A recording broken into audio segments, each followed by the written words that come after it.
Bonjour et bienvenue sur Froscher Talks.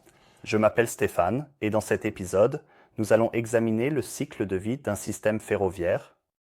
Comme nous l'avons vu dans la vidéo précédente, la sécurité et la sûreté se concentrent sur le même objectif, qui est de maintenir le système ferroviaire dans un état fonctionnel constant. Cependant, ils diffèrent sur de nombreux aspects. L'une de ces différences est le cycle de vie du système ferroviaire.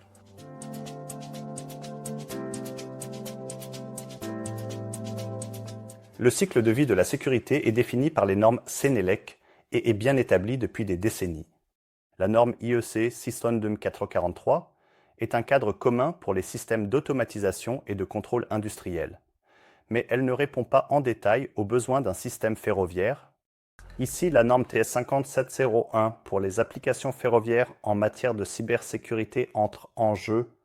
Elle relie les mondes de la sécurité et de la sûreté en créant des points de synchronisation entre les deux cycles de vie.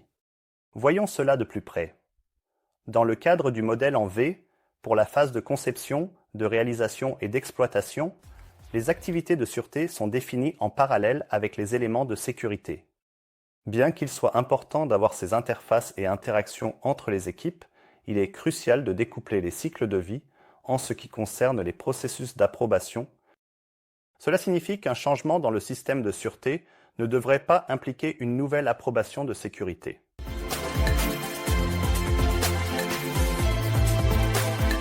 Une partie importante de ces activités est l'évaluation des risques de menace. Dans ce processus, les risques potentiels de sûreté pour le système sont analysés et le niveau de sûreté cible pour les différentes zones est défini. Plus le niveau de sûreté est élevé, plus la force de la protection appliquée est grande. Par exemple, l'authentification multifacteur peut être utilisée pour augmenter le niveau de protection des connexions utilisateurs. Pour atteindre ces objectifs, les capacités de sûreté des composants utilisés sont déterminées.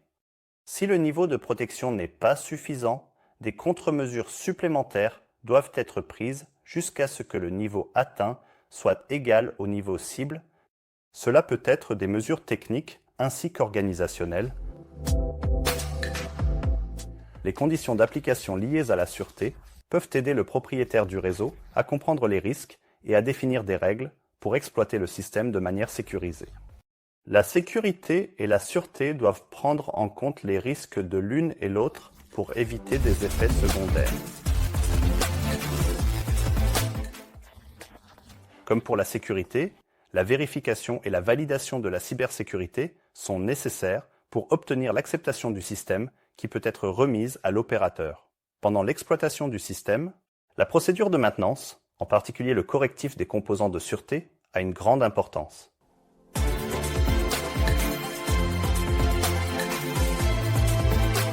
En résumé, la cybersécurité dans les chemins de fer est essentielle pour garantir la sécurité opérationnelle tout en protégeant les systèmes ferroviaires contre les menaces externes. Pour y parvenir, le cycle de vie de la sûreté et de la sécurité des systèmes ferroviaires doit être synchronisé. Merci de nous avoir rejoints et à bientôt dans les prochains épisodes de Froscher Talks.